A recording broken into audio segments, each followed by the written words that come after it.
Hello, I'm back with another video. In this video, I'm gonna help you to make your TikTok account not private. It's actually very simple and easy. Let's get straight into it. Open your TikTok app and make sure that you have logged into your account. Now, in order to make your TikTok account not private, tap on Profile on the bottom right of the screen. Now in your profile section, tap on three lines on the top right. Now from the pop-up menu, tap on Settings and Privacy, which is last option on the menu.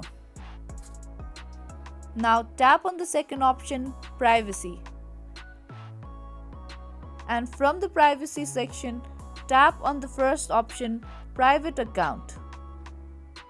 Now here you will be asked to switch your account as public account, and by doing this anyone will be able to follow you, view your public posts and many more. Now tap on the switch button to switch your private account to public account, and just like that you can make your TikTok account not private. If this video was helpful, then make sure to share this video, like this video and subscribe to our channel.